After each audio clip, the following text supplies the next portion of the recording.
I'm going to start by talking about the pandemic and using that as an opportunity to focus on the virus and how the virus is evolving, but also to focus on vaccines and how the vaccines are evolving and what we know about them.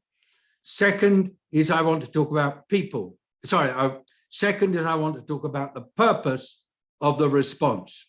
I want to go into the purpose right at the beginning because I'm increasingly aware that different governments are adopting different strategic approaches to COVID right now.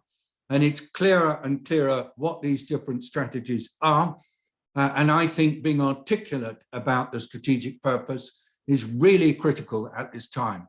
It has a huge impact on how you weigh up when you're making choices, the advantages and disadvantages of a different strategy, and then the way in which you adapt it through tactical change. The third thing I want to talk about is people. The people who are in the process of dealing with this pandemic, the people of our earth who are the solution, with the virus being the problem. And I want to talk about the empowerment and liberation of energy of people so that they can be the agents of solution, as we have seen in so many places around the world. Let's recognize it and celebrate it, as we've discussed so many times in these sessions. Fourth, public health. You know, public health is the safety blanket, the fire blanket, the protector that we all depend on when we're dealing with infectious diseases. Let's just get the public health agenda out and look at it and consider what it is and just make sure that we're doing everything possible to get the right kind of public health services where they need to be. Many of you on this call are public health experts. I'm talking to you, I'm talking with you, I'm talking about how we build up the position of public health in this response. And then lastly, I'm going to talk about what I call program. Program, as far as I'm concerned, is the way in which people within a country, the way in which people, but among several countries in a region, or the way in which all the countries in the world come together to try to respond to the pandemic in a consistent way. We've been dealing with the COVID-19 situation now for really nearly 2 years. Are we working in a joined up, programmatic way? No. What are we going to do about it? How are we going to get there? Well, let's talk about it. Each month, there are opportunities to get more of a program approach going. Perhaps now we're at a point where those in authority will start to understand that unless we deal with this as a global issue and work together on it, we are not going to get ahead of it. If we just simply react in our separate national jurisdictions or regional jurisdictions like the European Union, we are not going to get the upper hand, because unless we work with the countries and communities in other parts of the world, we will be beaten. So those are my 5 Ps. Let me start with the pandemic. Just to stress that right now, this pandemic is really moving quite actively in Western Europe. In the previous open online briefings, I've been saying how Eastern Europe was bearing the brunt of the upsurge. Well, now the case increases are very much in Western Europe. They're exponential in France, in Belgium, in the Netherlands, in parts of Germany, in the Baltic states, and in Switzerland to a degree. I don't have the full details. It's slightly less dramatic in Spain and in Italy, and in perhaps also some of the southern states like Albania and Greece. And it is most definitely in Europe a problem associated with 2 things. One is the reduction in the extent of personal protective action, leading to more frequent contacts between people, leading to more frequent opportunities for the virus to move from person to person, leading to clusters, leading to spikes and leading to surges, leading to health systems being overwhelmed, and also a lot of long COVID. And that's the basic nature of the problem, frequency of contact. Now, frequency of contact, although it leads to more cases, needn't necessarily lead to more severe illness and death if there's widespread vaccination of those who are most at risk of severe illness and death. Because the vaccines we have available at the moment are really good at preventing severe illness and death among people who are infected with COVID-19. So those who are likely to go ahead and become severely ill and die, which is older people, older than 70, people with diabetes, people with cardiovascular disease, people who are immunocompromised, especially when they're older, together with people who are exposed to a lot of the virus, and that is especially health workers, but also it might be people who are in occupations where they have frequent contact with individuals, such as security guards, and it may also be people who work in cold climates like meat factories or fish factories. So you can stop death by vaccinating people. And so it is seen by some countries as a reasonable strategy to try to deal with this pandemic by widespread vaccination to stop severe illness and death. And that means you tolerate quite a high infection rate, but you do everything possible to stop death, to stop severe illness, and to reduce hospital overload by high vaccination. And what's happening in the countries that are primarily basing their control strategy around vaccination is they are asking people to do everything possible to increase their level of protection because of worries that protection wears off in the months after vaccination. And so there is an encouragement in much of Western Europe for people who've been double vaccinated to go ahead and get a third vaccine, even within 5 months of their second vaccine, as a booster. And France is making boosters mandatory if you want to get a sanitary pass. And you have to have a sanitary pass in France if you want to get into any kind of facility, whether it is a restaurant or a bar or an event or transportation. So sanitary pass equals getting vaccinated. Sanitary pass equals being able to participate in the economy. And in addition, if you don't want to get a vaccination and therefore want to try to get a sanitary pass without being vaccinated, you have to be tested every 24 hours in France using PCR.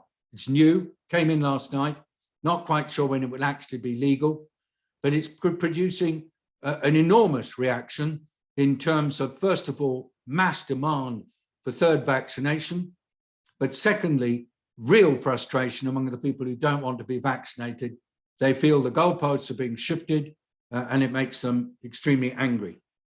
So in Western Europe, where reliance is being placed on vaccination and states are increasing the pressure on their populations to be vaccinated, there is tangible frustration among sections of the public that this is now becoming the way in which the state works.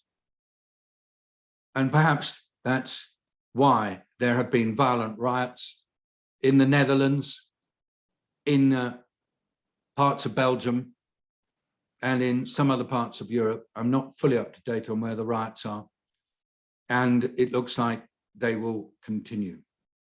So this reliance on vaccination leads to immense pressure. John, did you want to say something? Immense just pressure. Froze for a second, David, and I wasn't sure if it was you or me. Okay. So this reliance on vaccination is really, really challenging. And I mean, it's going to become very, very tricky for people who want to be able to move around. Now, I want to stress that within WHO, the feeling is that vaccination alone is not going to be an effective way of getting out of this pandemic.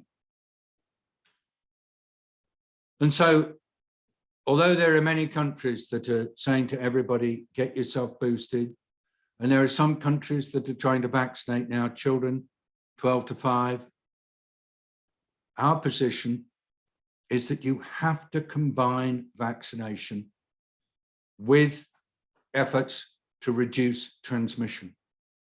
Otherwise, the gamble is really too much. What is the gamble?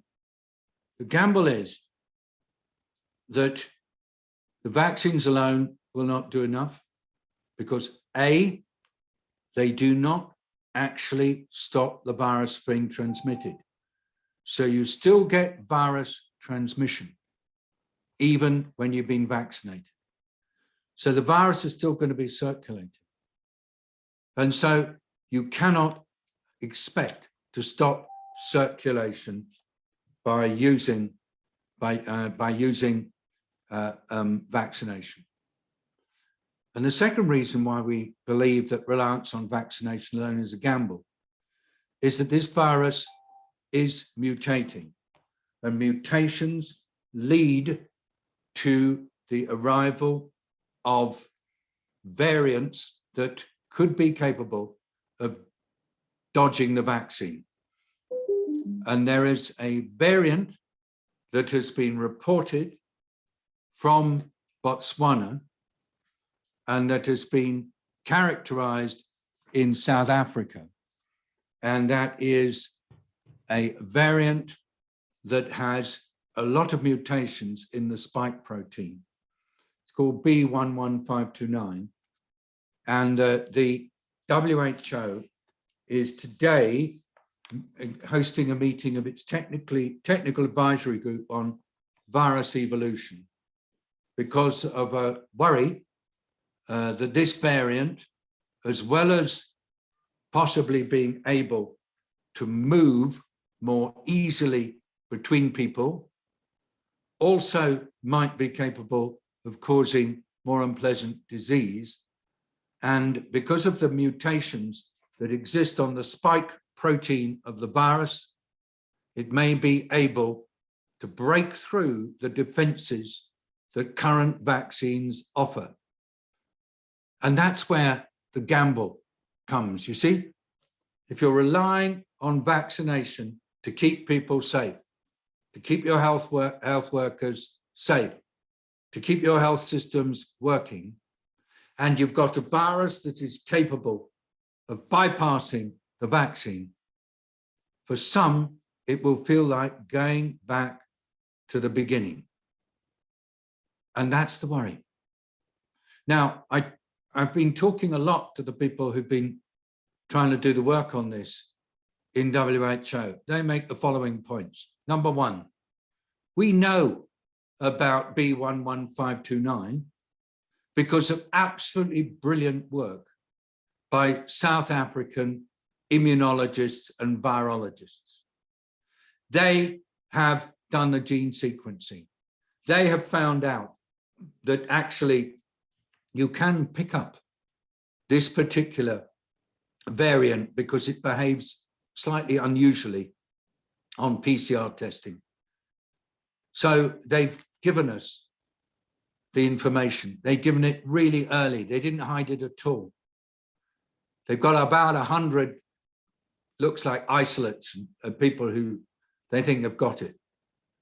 And you know, the first thing they said to everybody was, please don't punish South Africa because we've been so open about this. Please don't. And you know, no sooner had the information got out 2 days ago than people start talking about stopping all flights. South African people who were planning to travel back to Zimbabwe or to Namibia or Botswana for the festive season, or perhaps further widely, are going to find it difficult to move around.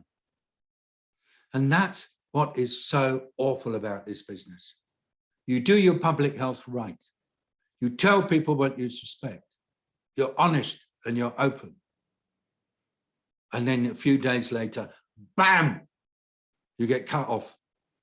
And you know, the thing I've learned about the South African economy is it is really fragile.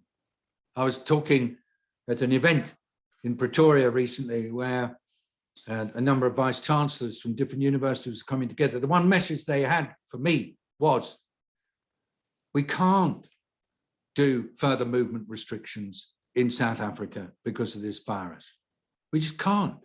We haven't got any money left in the bank, in the treasury, to provide furloughs.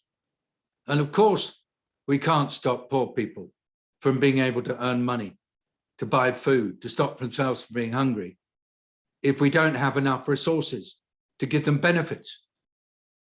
But there ain't enough money in the bank. So South Africa has not got the luxury of being able to go back into lockdown for any length of time, or to go back into even gentler restrictions like curfews. It's going to have to be dealt with through good quality public health, really good relations between government and people. It'll be difficult, especially if this variant is misbehaving. So the South African government and people will need all the solidarity of everybody. The last thing we want is people saying, oh, we'll cancel flights, but what's it do? What does it do? So this is where I'm at the moment, everybody. I am so fixated on the importance of solidarity and so fixated on the unfairness of single-handed, high-handed responses, and particularly high-handed responses from rich countries who've been hoovering up the vaccine and who've been making it difficult for poor countries to cope. You know, we actually need to be able to count on each other in dealing with this pandemic. It's got months and years to run. So let's just be civil to each other. I'm really strong on it today. I've done 6 interviews and that's been my message. And I'll do it again. I've got some more tonight. I wanted to spend a moment on vaccines. I've been pushing like anything to try to stop rich countries from just hoovering up more vaccines for more stores, for boosters. I can quite understand you want to do boosters, you're worried, you've got health system overload. But you know what I would have done? I would have simply kept people wearing masks, including on public transport. I'd have kept people trying to have enough distance so they don't inhale each other's exhalations. I would have tried to get more emphasis on hygiene. I would have really gone for ventilation in closed spaces. I would have focused on well-fitting masks, not rubbish masks that sit below your nose, but getting that mask properly fitting. I'd be listening to my friend Peter Hebert, who says, perhaps you need to get a surgical mask under a cloth mask. But why not do that? Why not do it? We know that masks reduce the risk by at least 50% if they're worn in a situation where there's a high level of transmission. Why not do it? Why simply just say, we won't bother with the mask, won't bother with physical distancing, we'll go for freedom. We won't worry if it leads to health workers getting overloaded because health systems are messed up. I just think it's wrong. I think it's really wrong. All of Europe should be having all leaders, whether they are from the left or the right, making it clear to all people that the right thing to do is to be wearing a face mask, properly fitting at all times, maintaining physical distancing so that you don't breathe in, exhale the air of others, ventilating crowded spaces, and then practicing good hygiene. And yes, that may mean some venues have to get shut, so be it. But that at least will mean that the economy will be able to keep going for the majority. So I'm really pushing hard with my colleagues from the WHO office in Copenhagen and other places for much clearer focus on what really matters in Europe. And to my friends in Britain, I don't know whether Britain is going to go the same way as the rest of Europe with these really dramatic exponential accelerations. I don't know.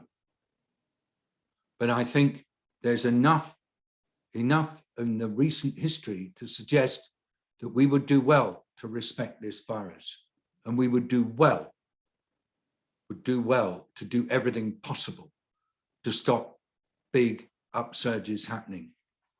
So I'm going to be harder and harder and asking all of you, wherever you are, please take mask wearing, physical distancing, hygiene, ventilation, and indeed shielding of those at risk really seriously in coming weeks and months.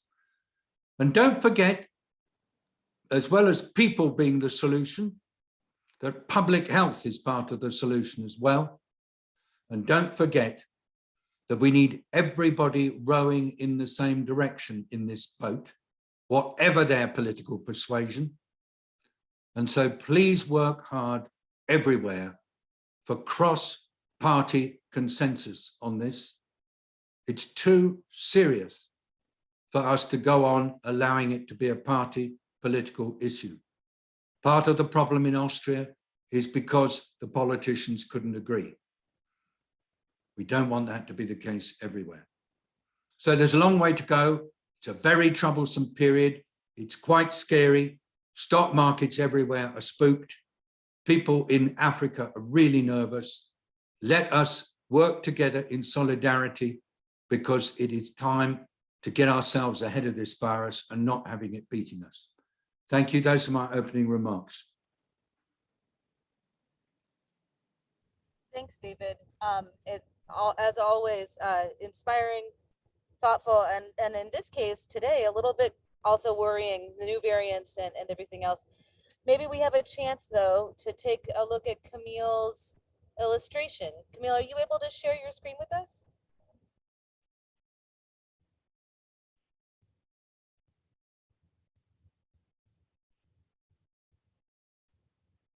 Ah,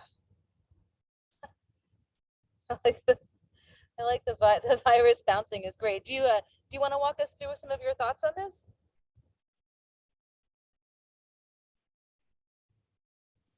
Oh, can't hear you, Camille.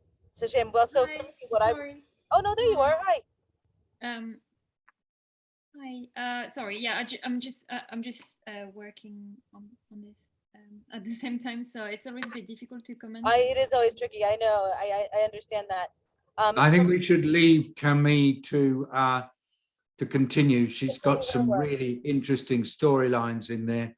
I wonder who this person is wearing a tie who says, "I just want to play with the pippa." I don't know. Boris Johnson, just a reflection on his recent speech. Very good. Thank you very much, Camille.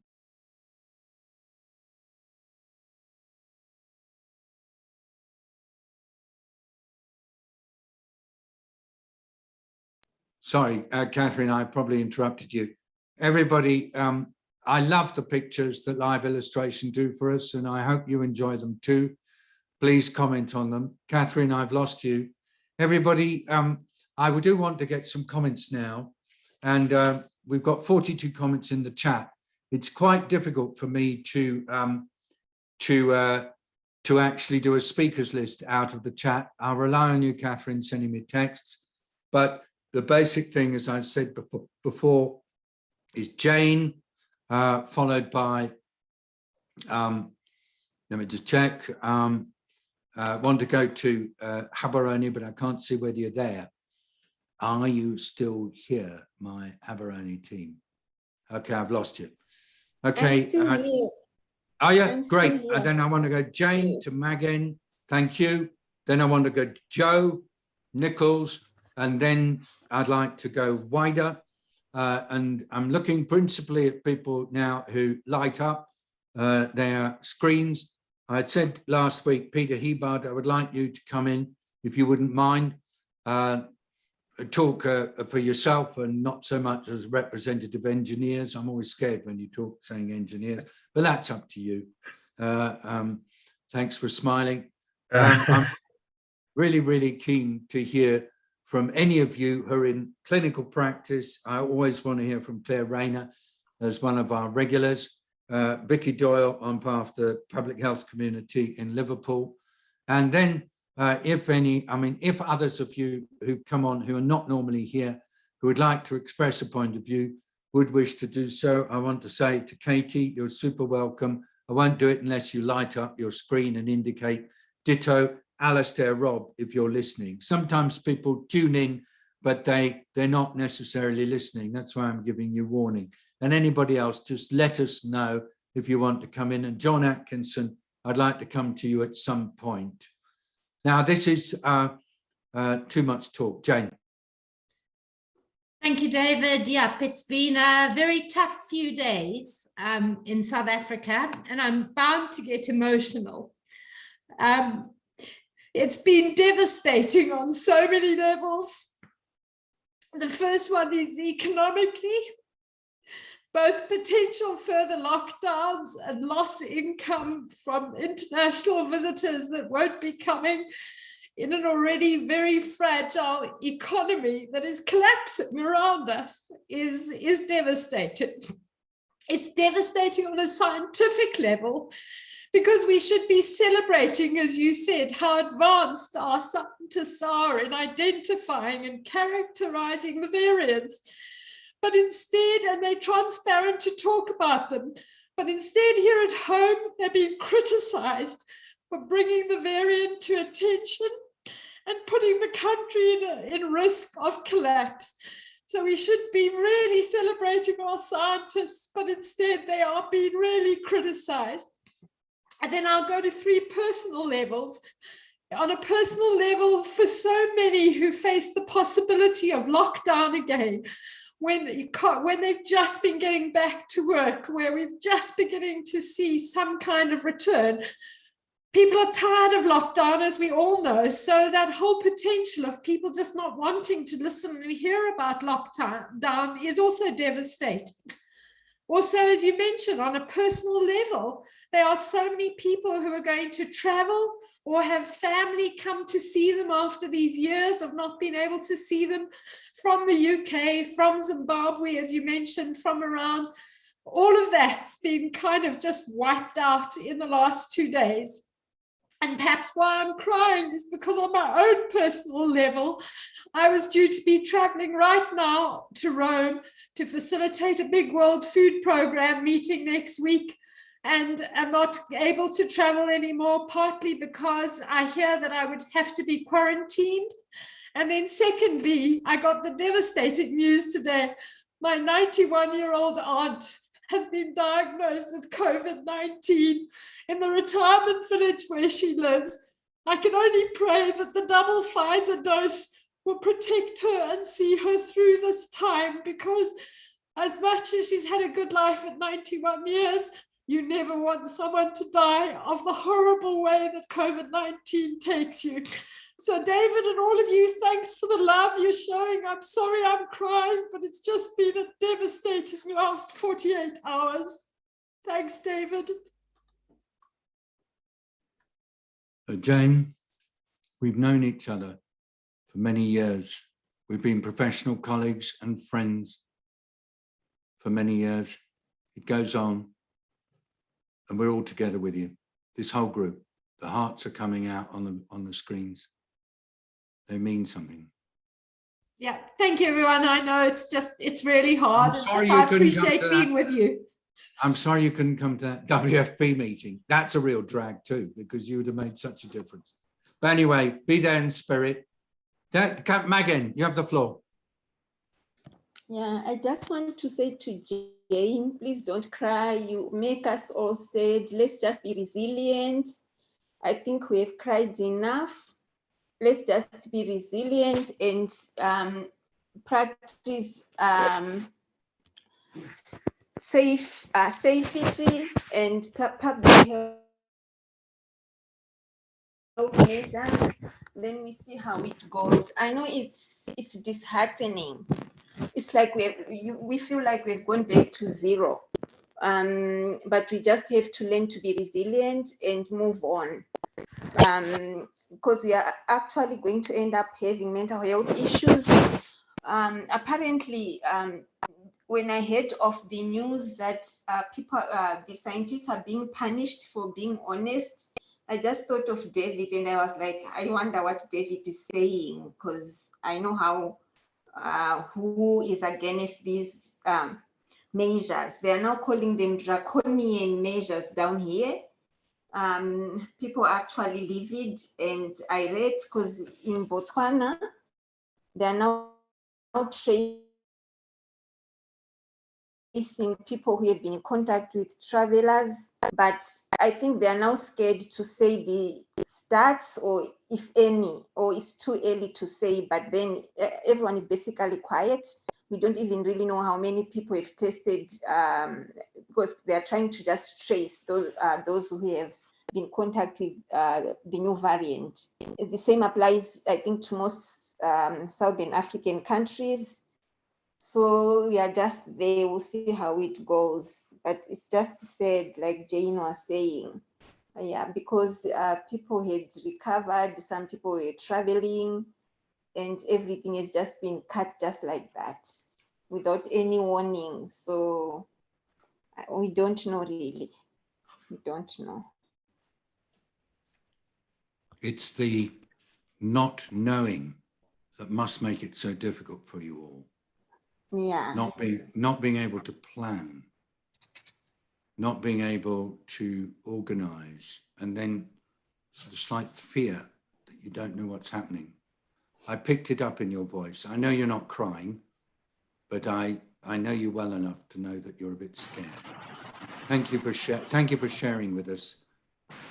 Megan, anything that we can do to help? Tell us what we need to say to the rest of the world.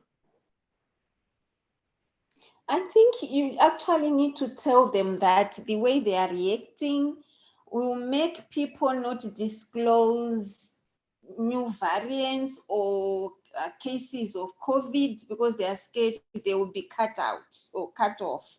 So I think they shouldn't punish people for being honest or for being able to do their job. They should let people be free to say the numbers, to say out what they found out and what's happening on the ground. Yeah. Megan, thank you for your bravery, and thank you for being a real world citizen, connecting with us in this way. You are a real shining example for so many. Joe, are you there? Joe Nichols. Yes, I am here. I don't know where you are. Where are you? No, I'm in Kenya.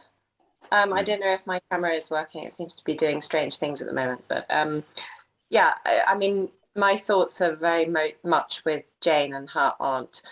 And, you know, I know from personal experience how fantastic the doctors are in South Africa, especially with lung-related things. So I very much hope that, you know, everything goes well. And then I think the point about penalising countries and scientists who do share the information is absolutely spot on. I mean, and in Somalia recently, we just got some results back from cases or samples that were sent in June. So of course there are variants, but you know, we're now 5 months later, so there's no penalties if you don't have the rapid reactions that come in, like is happening in South Africa. And then on the Kenya side, recently it's just been introduced that if you don't have full vaccination, then by December the 21st, you won't be able to seek government services, including hospital services. And I think 9.6% of the adult population has been vaccinated. And even of the elderly population, it's only 18%. So with that time frame, it's going to obviously be extremely difficult for more people to get up to a level where, you know, enough people are vaccinated for that to be a practical approach to things. And then just last point, I think, you know, everything you said about the distancing, the masks, all of that makes a lot of sense. And the masks, I personally don't understand why it isn't more enforced. But just thinking about, you know, a lot of kids who've been out of school, a lot of people who've been sort of socially isolated as well as physically isolated. I think the mental health questions that we have discussed on this call a lot are so super important. And that will, I guess, come back into the forefront. Thank you. Thank you very much, Joe. Totally agree with you. I'm a bit perplexed by the requirement for Kenyans to be double vaccinated to access services by December 21st, less than a month, given the current figures for vaccination. I mean, it's super hard to organise all that stuff anywhere. And having lived and worked in Kenya, there are some parts of the country where you are just not going to easily be able to get vaccinated by 2021st. What is this doing for the relationship between state and people?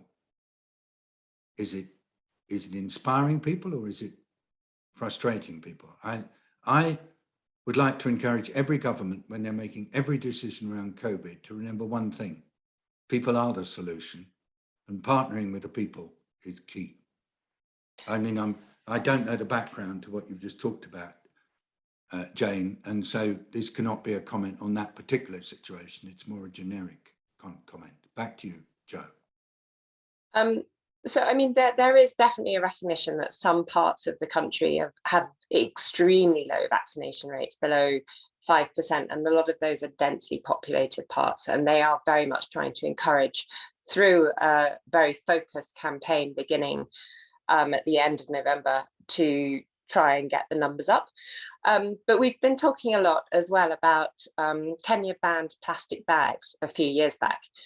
And everybody said, well, that's completely crazy. It's not going to work.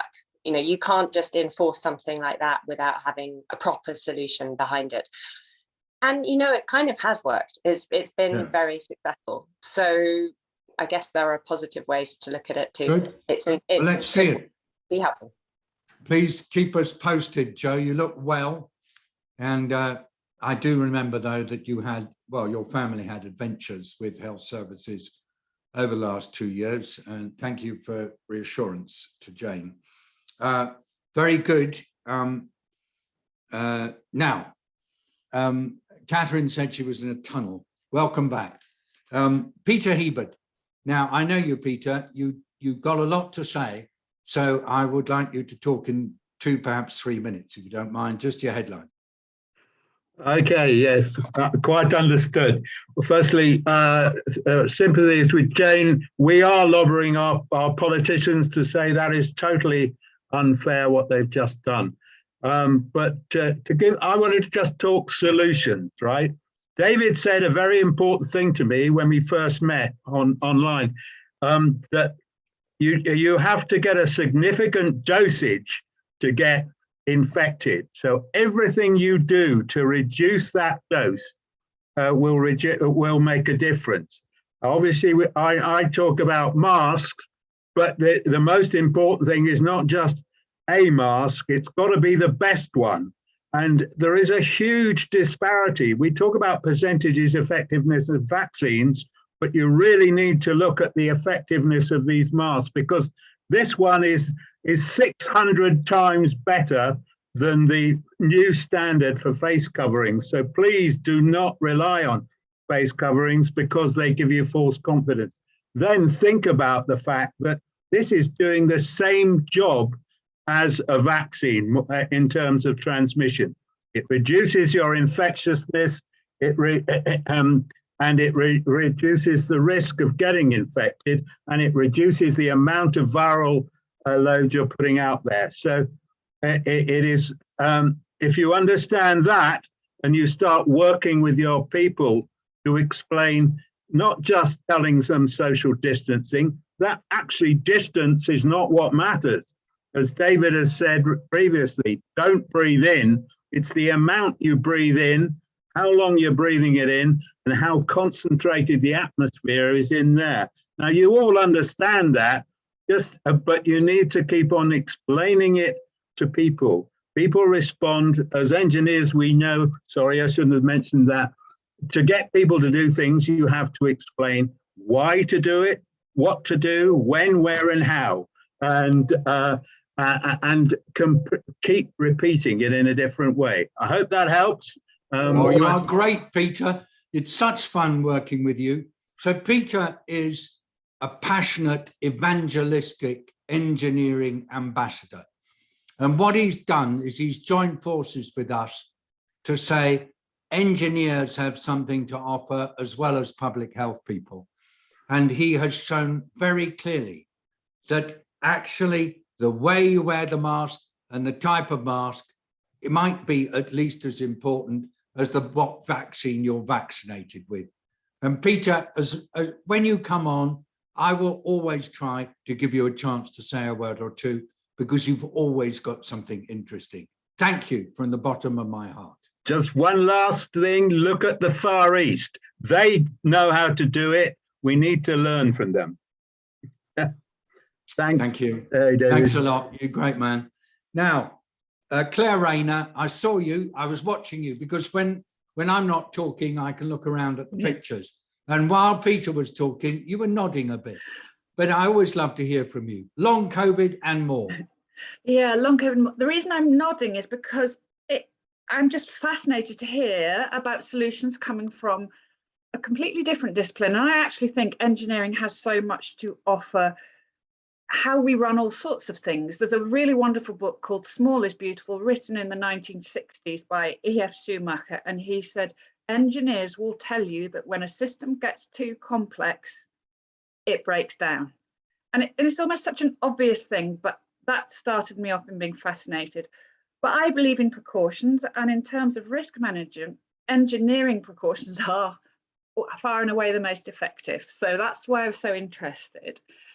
My words for the week, I'm moved to tears by what Jane in South Africa was saying. I am a half-glass full person, but I'm also a realist.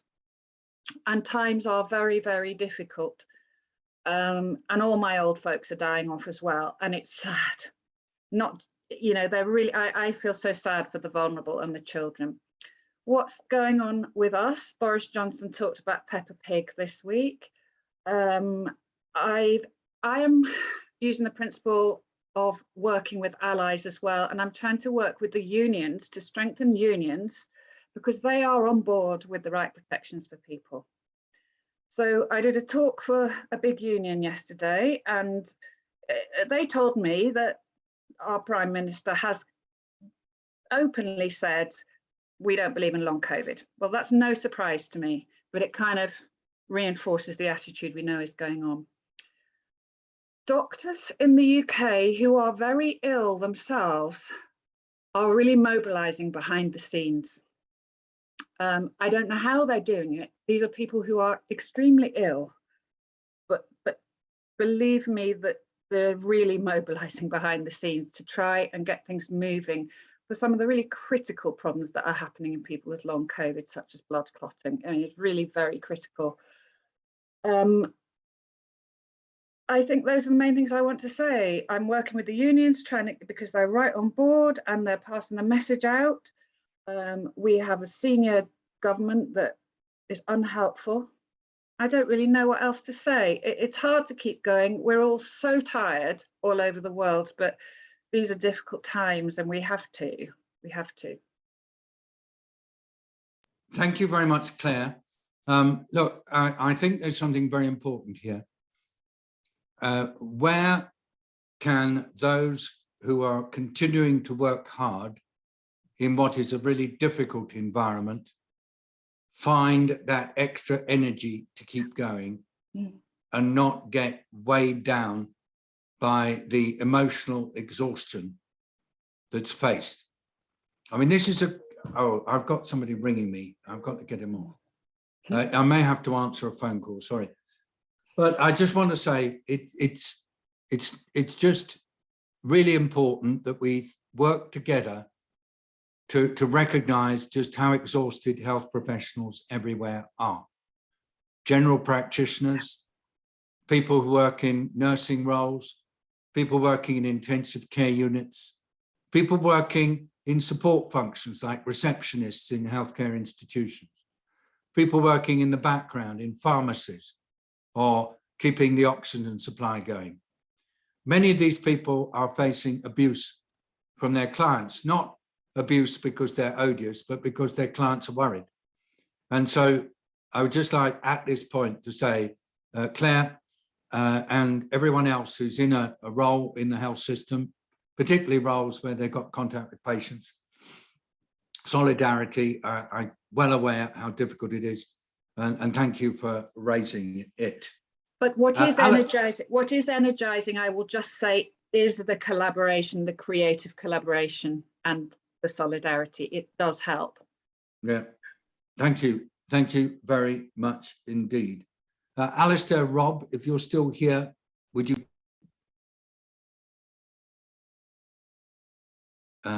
Not here. Okay, moving on. Henk Bekkerdam, if you're here, I wanted to get you to talk a little bit.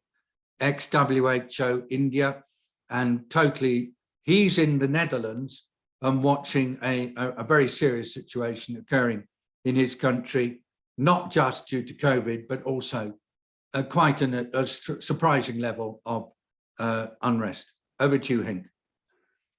Thank you, David, and wonderful to hear you again. And my sympathy goes really out for Jane, and I hope that things will come together. David, yeah, just a few things. I think what we're experiencing here in the Netherlands is one of those challenges. If you don't work with people from the onset, and you don't have attention for all the groups, including also the people who might not necessarily agree with some of the major streams, then you come in a situation like I think we're having now. And I think that I also, just one or two things, if you don't mind, I would like also to raise, which I've been struggling with for the last days, and have even followed up with some people in the Chatham House, etc., is about the vaccines. I think the whole issue about the vaccines, it's indeed, I think it's not the only thing to fight it, but it is such a shame that there is shortage of it. It's coming on here. That there's a shortage of it. And I really think that WHO, and I would like also to ask you if you perhaps can convey, countries and pharmaceutical companies, they should be put to shame that they do not help with the waiving of the patents and the technology transfer. Waiving pavement is not enough. Technology transfer is absolutely important. There are a few countries out over there, including South Africa, including Iran, including Egypt, and some other countries. If there's more pressure, they can start producing these vaccines earlier. And of course, with all the challenges, what you just said, perhaps they need to start producing other vaccines, but that there's a shortage of something which should be far much more equally spread. I think this is really a shame. And I hope that we can also, in a more effective way, getting the people also understand from this is with these companies, this is with these countries who are still somehow very defensive on this part. And I hope that this can really help as well.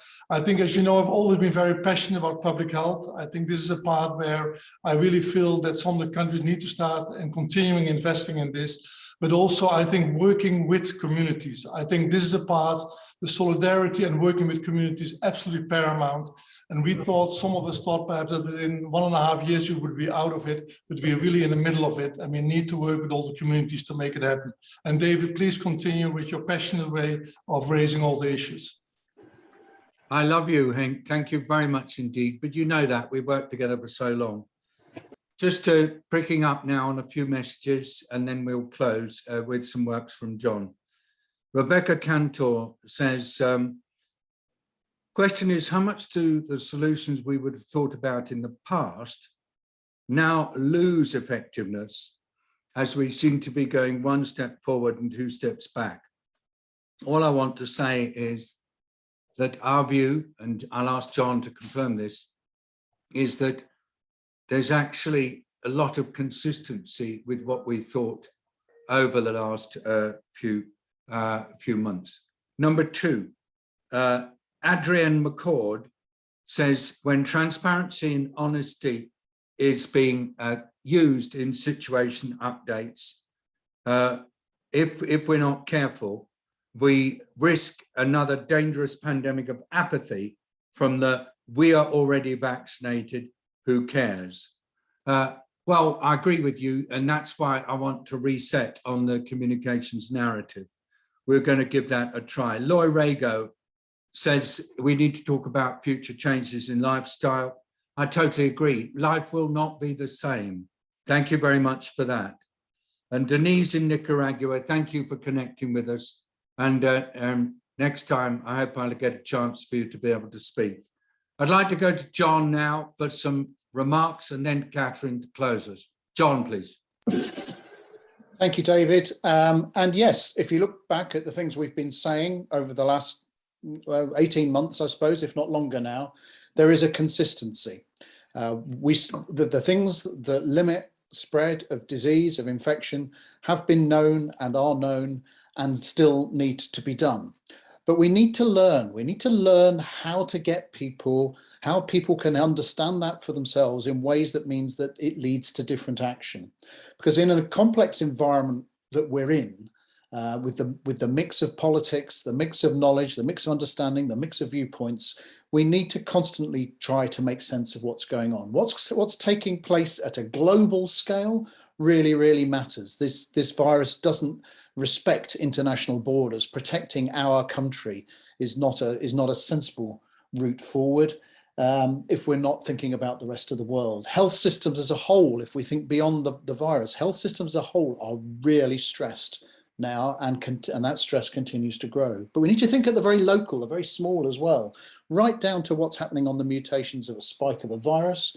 But when we think about cases, where are they? Why are they? How do they get to be there? Who's turning up in hospital and why? And looking at just national level data is not enough.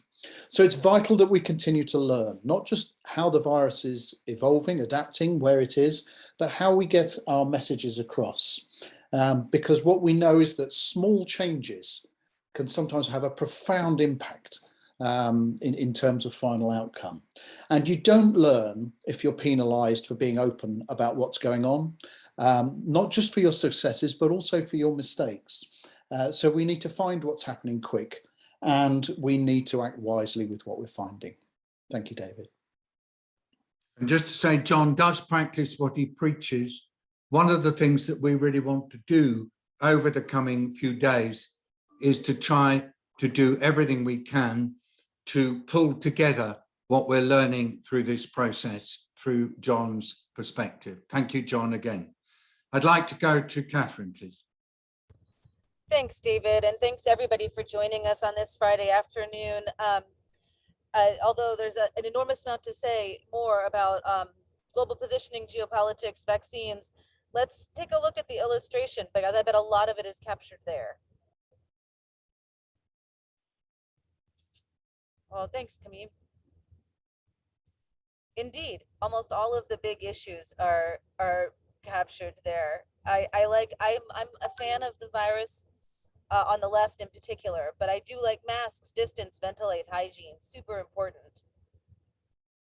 Thank you for capturing all this. And just to remind everybody, the live illustrations are available on our website. They're incredibly useful. I use them as teaching tools. I go back to them just to look at and remind myself of what we've done. And they actually make a really wonderful sort of week by week linking of the messaging. Anyway, so thank you so much, community. Thank you, Live Illustration. I want to give another big thanks out to the Global Goals Cast team. Thanks so much for being here. Lovely to see you guys. And just a reminder to everybody, let me know if you have anything that was on here that you would prefer not to have in the podcast. And if not, we will look forward to having it up and online shortly. And we'll make sure that the link goes into the LinkedIn group that most of you are part of. Thanks so much. Bye-bye, everybody. And I'm disappearing a bit promptly because I'm really trying to make the points that we said earlier at every possible opportunity on telly and radio.